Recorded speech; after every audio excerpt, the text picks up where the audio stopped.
Hello guys, welcome back to the channel.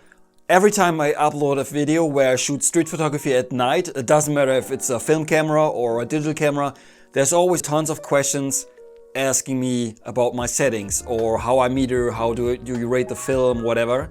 So this video today is going to address that and it will give you hopefully all the answers. I'm going to split this video in two sections. The first section will be all my settings for a digital camera, and in this case it's the Leica Q. But this also should apply to all other modern cameras that are out there, like Fuji, Sony cameras, Canon, Nikon, whatever. And the second part will be about film photography because the settings there are quite different. So yeah, let's get started with digital. When shooting street photography at night, that means you have to deal with a very low level of light.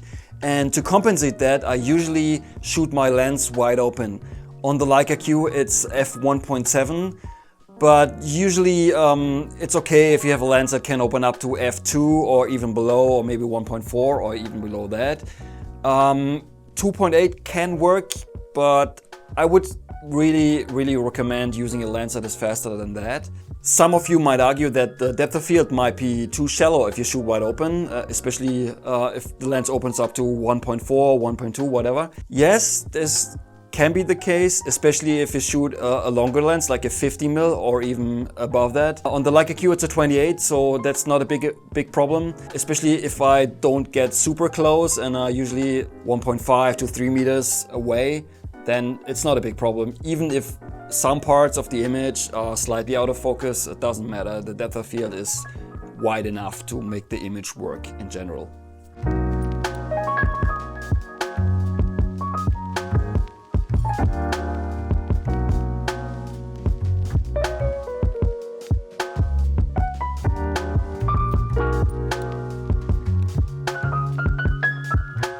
When it comes to shutter speeds, I try to stick between 1/25th and 1/50th of a second, which usually works.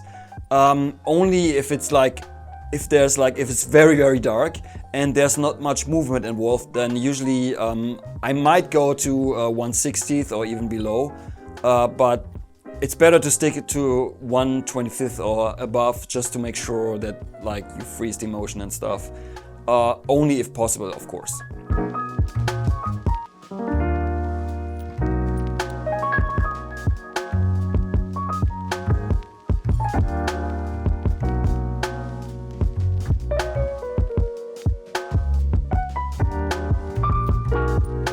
For ISO, I usually set my ISO to auto, which works pretty well, and the range is between 100 and 12,500. Yes, on the Leica Q it's 12,500, no idea why.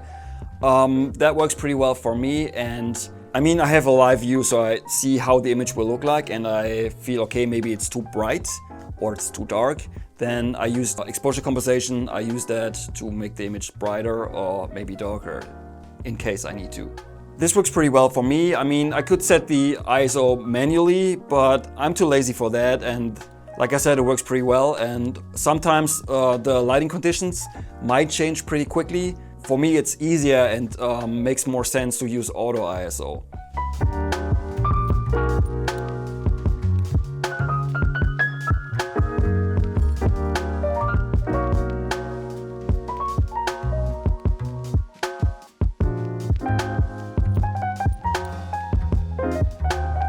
When I'm out and about in the daytime, usually I use zone focusing and I stop down my lens to 5.6, f8 or f11 even, and I use manual focus.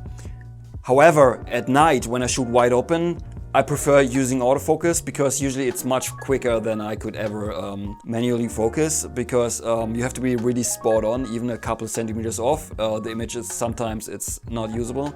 So autofocus for me gets the job done pretty well. Especially modern cameras, they got really good at low light. Shooting at low light, the autofocus is super quick, and even on the camera that's filming me right now, the Sony a7 III, there will be an episode coming where we'll take this out at night, and the autofocus, I was really surprised. The autofocus was really good and really amazing. I could never ever manual focus that fast in the dark. There's no way.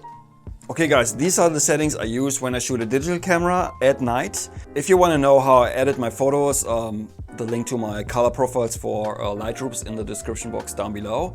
And now let's talk about shooting film at night, which is pretty different because, as you might know, film has some limitations, and so my settings are quite different.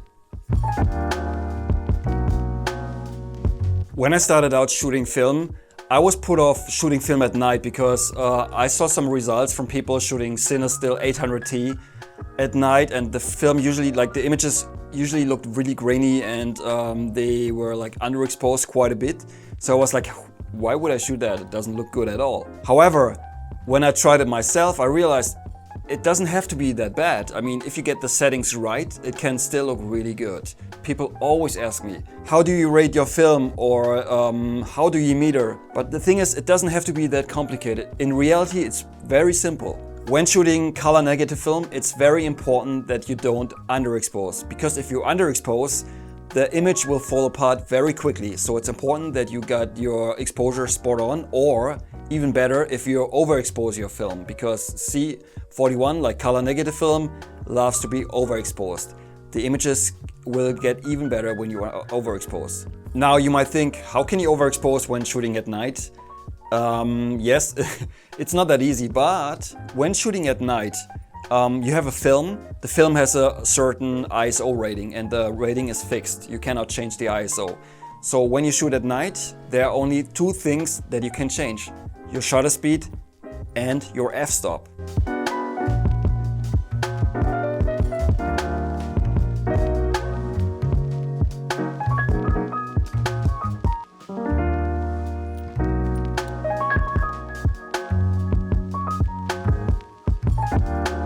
Now, when I shoot at night, I usually do the same when shooting with a digital camera. My aperture is wide open. And on film, it's even more important that you have a fast lens. I would recommend getting a lens that opens up to f2 or above that. Maybe f1.4, f1.2, or even faster glass than that. It's very important if you shoot film, especially at night.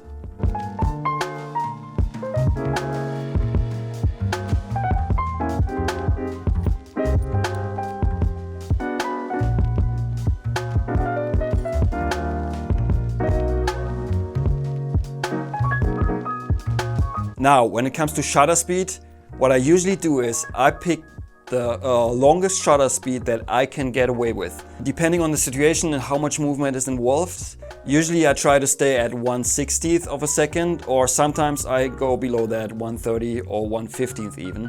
That is very, very important and very crucial here.